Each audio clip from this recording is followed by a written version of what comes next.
Madness, insanity, March, the best conference in college basketball. BYU chokes away a halftime lead. Houston wins it all. This is Locked On Big 12. You are Locked On Big 12, your daily podcast on the Big 12 Conference. Part of the Locked On Podcast Network, your team every day.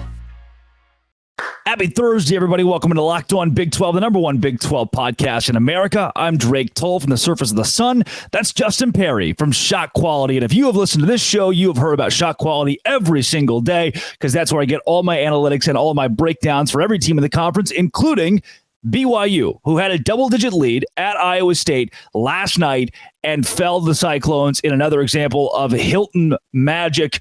Justin, BYU, Shot Quality loves BYU, and the Cougars were firing until that whole live and die by the three, which I don't know if it's exactly true for them, but it certainly was in the second half, and Iowa State pulls it off. Yeah. Look, BYU coming in hot, shooting fire, honestly, in that first half, overperforming expectations by 9 points, and then just sort of progressing to the mean, right? Didn't have that same fire in the second half, only scored 25, but Shot Quality expecting 40. So couldn't get some of those shots to fall, expected to do better, maybe actually score more points than they got. Same for ISU, though. It was definitely a little bit of a rough shooting display, I think, for anybody who tuned in, and it just did not favor BYU when a game turns into that type of maybe sloppy defensive battle at the end.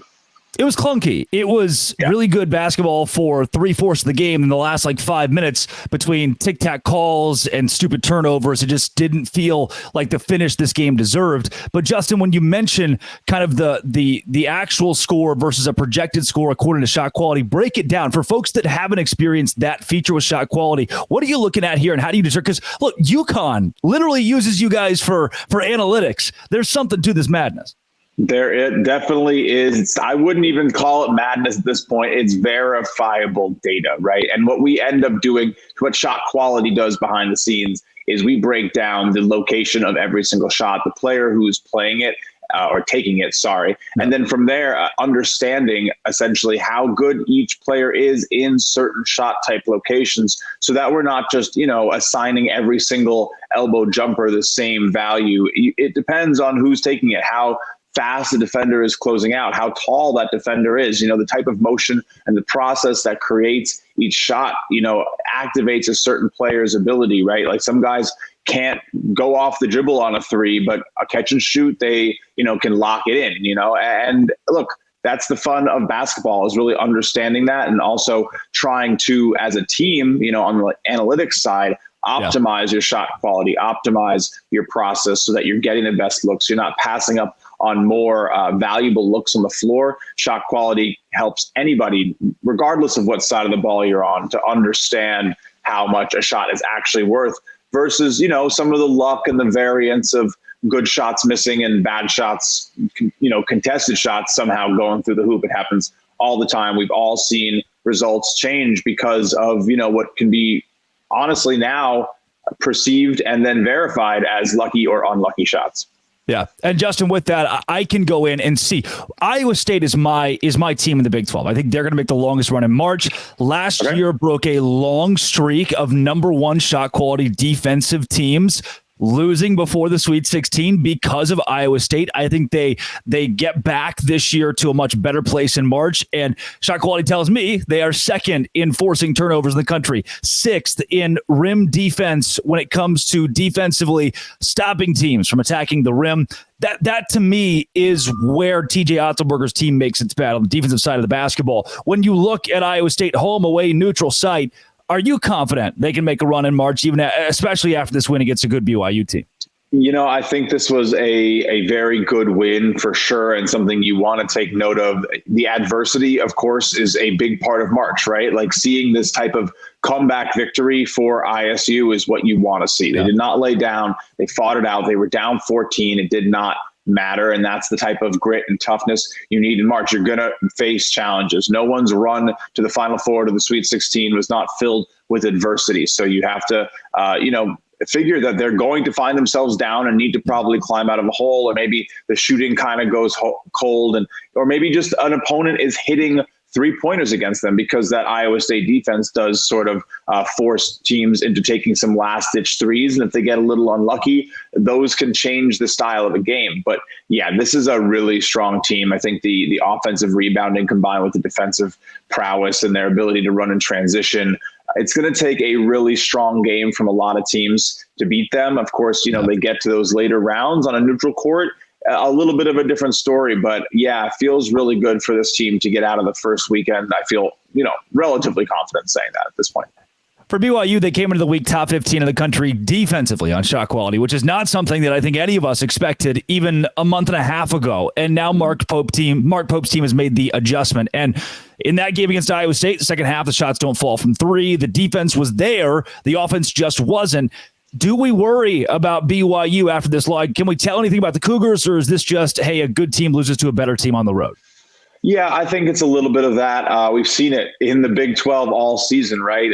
Teams can go on the road, get a lead, and then it can't close out. These are tough environments. These are teams that know how to play in their own buildings, that are good at it. That discrepancy between what you're hearing maybe on the efficiency sites, the Ken Palms, the what have you of the world, which we know obviously love and respect, equally important, because without that, you don't have an ability to compare and contrast, right? So the efficiency metrics on BYU will tell you that their defense is something in like the 50th, 60th type of range in Division I. Shot quality sees that a little differently because of our ability to perceive some of the shots that they're allowing to be, worse, right? Worse quality to their opponents than maybe you would understand from seeing box scores. And that really rears its head in the conference play in terms of the at the rim and 3-point shots allowed to sort of, not allowed, but the results of them, of what's being allowed, right? So right now, the finishing at the rim in the Big 12 for BYU allowed is 57%, expected to be 54%, and 3-point shooting against is at 35%, shot quality expecting 32%. So, you go in and you kind of take a look at some of the frequencies there. I mean, this team finishing at the rim accounts for 38% of the possessions against them, and then another 27% in terms of 3-point shooting. So if you have like a 3%, expected difference on both of those make rates for your defense, that's a big deal. That's a lot of points per game. So shot quality expects them to start locking it down. And again, this is a first year in a tough conference to go on the road. I think BYU definitely, is going to come at a discount because it's going to be easier to play on a neutral floor than it is on the road in the Big 12. And I think, your audience is going to love to hear that and vehemently agree. It's just truth.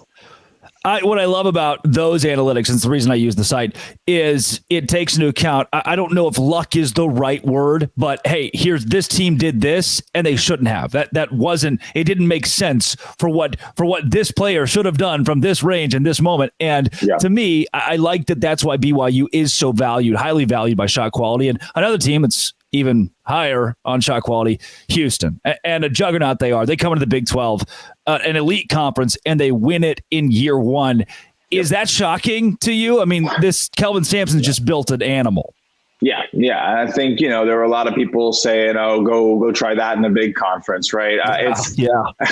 It's tough, but they did it. They are far and away the leaders in the pack right now. And by far and away, I mean 300ths of an expected point per possession. And that might not sound like much, but you're talking about a 0.38 net shot quality rating compared to the next group, which is Creighton, Tennessee, Arizona at 35, 33, and 32. So you are talking about, almost a 9-8% difference in adjusted shot quality for Houston.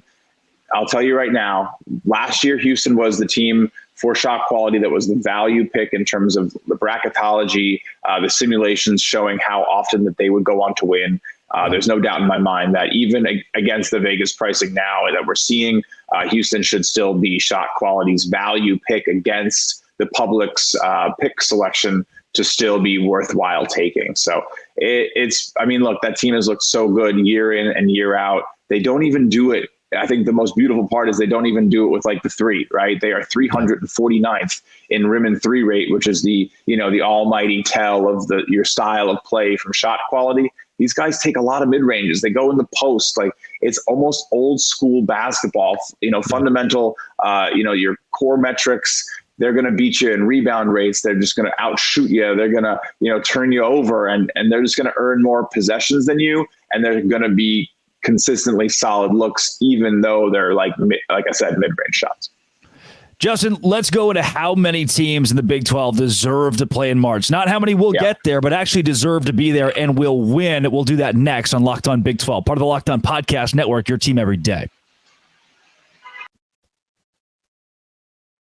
Today's show is brought to you by eBay Motors. eBay Motors will keep your ride or die alive. The reason I love eBay Motors is because I like to get in fender benders. It's one of my favorite hobbies. I go and I bend some fenders, and you know what eBay Motors does? They say, hey, look, we have 122 million parts. A couple of those are fenders, and I buy a fender, number one, ride or die. You'll always find exactly what you need. Roof racks, exhaust kits, LED headlights, and more. Superchargers even. Whether you're into speed, power, or style, eBay Motors has got you covered. So do it. Get in that fender bender. Hit that tree.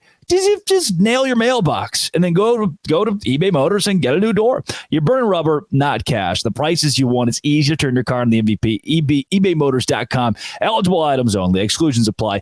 eBay Guaranteed Fit only available to U.S. customers. Again, visit ebaymotors.com. Millions of parts for your MVP. Win every time with parts that fit your ride. All right, Justin. Right now, your Joey Brackets has 9 teams in the Big 12 getting in. We've seen like the 8 to 9 to maybe 10 range. I know Cincinnati and Kansas State are kind of floating out there. How many of these teams actually deserve a spot in March because they can really win? I do think it is. I think you got to give Cincinnati a little bit of credit. Shot quality definitely is out here, giving them the respect they deserve, hitting, right there, 57th. So, that's real true bubble territory for me. They definitely deserve a little bit of a look in terms of luck and sort of how they're playing. It's tough. I mean, again, still, this is far and away the best conference. You could make a small argument, UCF, honestly, to me, maybe before Kansas State. I've been really impressed with UCF this year. I thought a little unlucky for them. One of the few, besides Oklahoma State, the unluckiest team in the Big 12. And, Oklahoma State kind of gets a little fringe because of the actual talent discrepancy. You can sometimes maybe say there could be a little bit more error in that. But yeah, I really like what UCF did this season. They're currently sitting 58th in shot quality. So yeah, look, it sounds crazy, but 11 teams in the field of 68 technically. And yes, it's not the top 68 strictly, but if you want to say who could go in and get some wins, I would argue only 3 teams in this conference don't deserve to get in. And look, Kansas State, 7 overtime wins? Their record luck is monstrous. They're the luckiest team in the Big 12 by record, currently sitting 17-13 shot quality's expected record based on just grading those games by our expected shot percentages, assigning the values, getting the shot quality scores. Expects them to be 13-17. So now I'm not making friends on the podcast because the KSU fans are going to come after me. But I mean, again, that's fair, right? You win 7 overtime games, you're going to be told, hey, there might be 10 or 12% of your wins on the lucky side. So don't take too much offense. 1.72 wins less isn't the craziest thing I've ever heard. So I do think that there's a good chance that we see a good amount of Big 12 teams come that second, third weekend even. So strong conference. There's no joke that the discourse around gaming the net and all that stuff. Have you seen some of these teams? It's a little backwards thinking. Yeah, and I know listening to other networks and other talking heads on basketball, they would like you to think the ACC is better or should be valued higher than even the Big 12, which I think is there are just no analytic sites that say that. And for you guys, look, shot quality's been doing it a long time. You guys had it was 1,600 concurrent viewers on the last BetCast. People watch this. This is legitimate stuff. And I already mentioned that the national champions are paying you to help run their analytics. Justin, with the rapport, shot quality, the name, it precedes itself. Do you think the Big 12 is doing something historic here? I mean, where is this conference sitting? You said it's the best in the country right now. Is that at a historic rate? How do you rate where the Big 12 is? Because that's tough to do when you look at the last even 3-4 decades. It is definitely tough, and we've seen a lot of great stuff coming out of the game. I mean, it's one of the best seasons the game has ever seen. So it can be a little bit difficult when I think the landscape takes a move, like the entire line has kind of shifted up, right? We see it in terms of the expected totals in all of these games are a lot higher than they used to be. I mean, even Big 12 games, how much more often would these, rock fights end in the 120s that now they end in the, low 130s or even the high 130s. It's just the foul call rules, the charge block rules have kind of changed everything. So yes, while it is going to look like, one of the most efficient conferences of all time and, especially in terms of just like the tempo being so slow, but still developing so many points. Yeah, it's definitely special. You have a lot of incredible shot makers in the conference going up against really strong defensive forces. I mean, you look at the defenses in terms of even the Ken Palm numbers, 1, 2, 3, 4, 5, 6, 7 defenses in the top 25 by Ken Palm this season. So to see these teams still coming in and getting this type of efficiency and still being able to score, that's the most impressive part to me. There's some really good play on both sides of the ball. Justin, let's go into a Darkhorse conversation. We know that Houston's good. We know that Baylor and Kansas have been there, but maybe there's that sneaky team like a BYU who we saw last night that is sitting there waiting to make a surprising run. We'll do that next on Locked On Big 12, part of the Locked On Podcast Network, your team every day. Today's show is brought to you by Amazon Fire TV. Amazon Fire TV is what I use. Why do I use it? Because it's super convenient and I can watch literally anything. It's like, I want to watch a movie. Amazon Fire TV does that for me. Oh, I want to watch an MLB game. I'm a crazy guy. I go and I do it with Amazon Fire TV. I want to watch the Savannah Bananas play the Party Animals. I'm there watching it live. I want to rewatch it. I go to Amazon Fire TV, use my YouTube app. Right now, you get free and live TV, millions of movies and TV episodes, whether it's opening weekend for baseball or college basketball, March Madness. Amazon Fire TV is for you. Just do it. That includes all of us at Locked On. You can see our content on your Amazon Fire TV, March Madness, NBA, MLB, lots more. Not to mention great news and entertainment and gaming. Check out Amazon Fire TV channels on Fire TV and Alexa devices. Learn more. Visit Amazon.com/Locked On Fire TV. That is Amazon.com/Locked On Fire TV. Darkhorse candidates, Big 12. Justin, I want to preface this conversation by saying when Joe Lunardi tells me that BYU will likely play Grand Canyon in round 1 and San Diego State in round 2, I'm already thinking that sucks. That just sucks. Whoever gets that draw, that's a really tough way to do this. But barring just an absurdity when it comes to the way that these teams are placed in the bracket, who in the Big 12 can make a deep run that we might not be talking about enough? That's an interesting question. I mean, I think there's so many teams that are going to be on this 4 line coming out of the Big 12. Yeah. That's looking. Which, if you will, I hate to cut you off there, but I do want. I love that you mentioned that because even in the top 10 nationally, I say that analytically from a Ken Palm shot quality standpoint, it's like the first 8 teams in the country. Houston's the only Big 12 team, but from 8 to 25 or 10 to 25.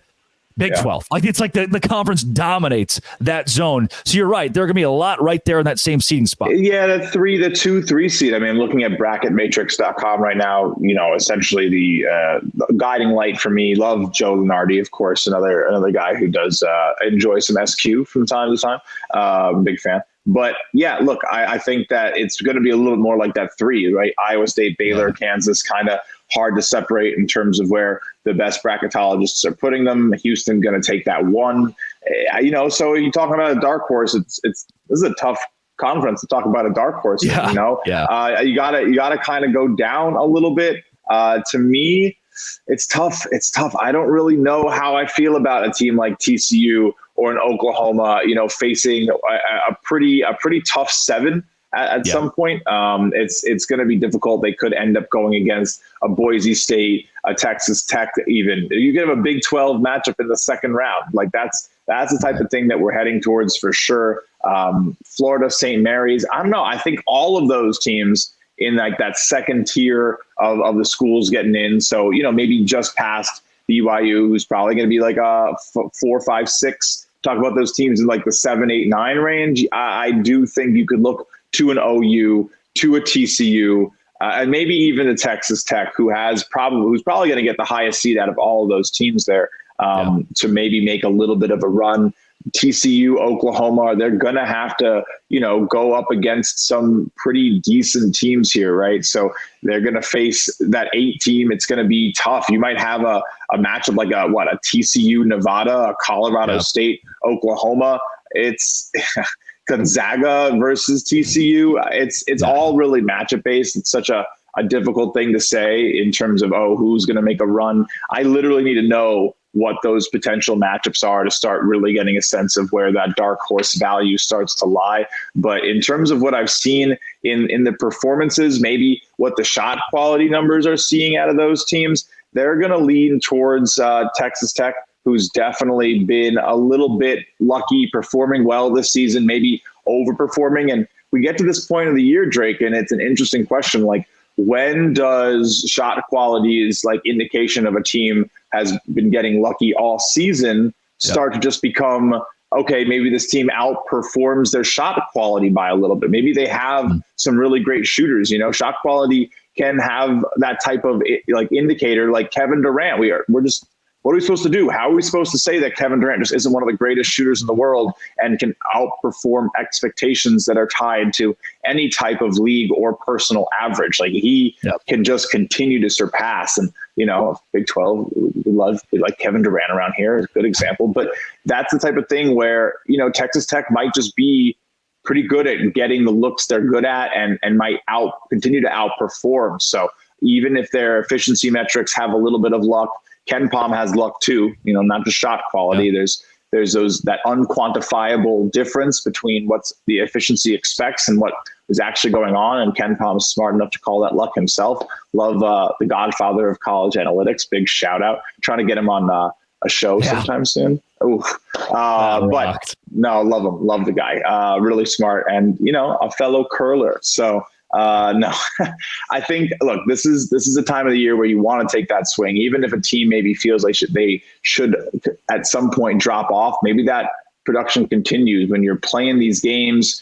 It's not about actually cutting down the net. It's getting yourself in the positions to, maybe it's just bragging rights. Yeah, I called TCU getting to the Sweet 16 this year, or maybe you're placing a couple wagers and you want to get yourself a good position. I think it's all about, taking some of these risks on a team like that who can win some big games, who has the tenacity to go on the road and compete. Being up at BYU is definitely no small feat. And, I saw that one from a mile and a half away. You have one of the fastest offenses, like itching to run in transition, going up to Provo and the altitude. Like, come on, they fell off in the second half. They were gassed. So, but that type of energy, I do think can take them a long way. So yeah, if you want my short answer, my 3-letter answer, it's TCU as the dark horse. I like it. Justin, I know we've kept you over time, but I want to keep you one question longer here. When you think about a TCU, if they landed that 8 or 9 spot, they get in Nevada round 1 and they find a way to win, who do they want to draw? If you're an 8 seed in the Big 12, who is the 1 seed that you feel like can be toppled in the round of 32? Oh man. Look, I think we do have a little bit of the Purdue revenge narrative. Of course, everybody over there jumping for joy watching Fairleigh Dickinson's season end on Wednesday night. But look, again, they could have the same type of problem. Maybe it's a small school out of Syracuse and Lemoyne who looked good and took out FDU. I don't know. But nonetheless, who's the most beatable? The top is so sound. I do think, you probably have to go more towards the coaching and who might stumble there. And I think it's Rick Barnes. It's Tennessee in terms of being a projected 1 seed right now. I don't think Arizona is going to get the 1 line. I do think it's going to be Tennessee. And if that's the case, that's a lot of pressure for that program. I love what Dalton Knecht is doing. He is a superstar. He's going to be so much fun for people to get a taste of him on the national stage that maybe didn't watch college basketball until after the Super Bowl, or maybe you're just finding out about him now. We've been watching him since the no-co days, man. This is going to be a great year, but 4 really tough choices. So I'm not saying Tennessee's going to stumble. Yeah. Of course, they did last season. They couldn't hit anything against FAU, and that kind of fueled a big story that we still feel the ripples of in the perception of college basketball teams today, right? Like FAU is still given a lot of credit for some of the incredible luck that they experienced in that run. I mean, Memphis, come on, like that was, what Kendrick Davis probably still having nightmares about, the timeout that wasn't given. And then they go and they get lucky variance. Now, all of a sudden it's the craziest Final Four by ranking, by seeding we've ever seen. And everyone's talking about them being a top 10, top 5 team. No, they're a top 40, top 30 team at best. And you just got to trust that, there's going to be hot streaks. It happens. You need to get hot to win a championship, to go to the Final Four. You need everything to line up. Your opponents can't get hot. You need to hit tough shots. You need your shot quality to be good. But yeah, it's going to be tough. It's a good couple of 1 seeds, but if you made me spin the wheel and stop it, Purdue, UConn, and Houston, I definitely don't feel have that fall over and topple type of performance. Tennessee could do themselves in. They could run into a wall. They could just sort of miss some shots and get out of sync, especially to a tough 8 or 9 seed like a TCU, like a Oklahoma. I don't know about like some of the other teams out of the SEC or the Big Ten in that range, which are, similarly rated, like a Northwestern or Miss State. I think it's so funny putting those 4 teams together and comparing OU, TCU, Northwestern, Mississippi State as a comparison of some of the 3 biggest conferences. I think you know why we're locked in on the Big 12 here. They again, I'm the right guy to have on the show. I'm such a Big 12 proponent. I would not be shocked if they have, 5 of the Sweet 16 this year. That's it. Simon Gersberg just has a little bit too much of a Yankee leaning. We had to leave him on the cutting room floor for this one and bring you in. Justin, you gave me chills there just because that's what March is. This is March. Like that. What you just summed up can be summed up. And you mentioned the 3 letters TCU. This is March. And famous last words of the 1 seed is so strong. They're so well put together. They're so even. And then you never really know who comes about to end that. And I love that we're going to get to experience that this month in the next few weeks. Justin, if folks like the stuff that if they like this show, they want to see more of the stuff you're putting out, where do they got to go? Yeah, for sure. So we're doing a lot of cool stuff over with Shot Quality, really focusing on some of this in-game data that we've been building out. Our brand new product focuses on live data. We have a new show you were just talking about, the biggest episode ever on Tuesday, trying to follow it up today on Thursday. We do 7:45 p.m. Come check it out. It's called Live Betcast. And then, just started my own show. We'll have to have you on, Drake. It's called The Justin Perry Show. A little self-indulgent, but it's actually a group style panel show. I just bring on great names in college basketball, sit back and let them make me look good. So kind of ironic. So really enjoying it. It's going to be a great month of content. There's so much great college basketball. I hate to be cliche, but there's no time to rest. There's no time to sleep.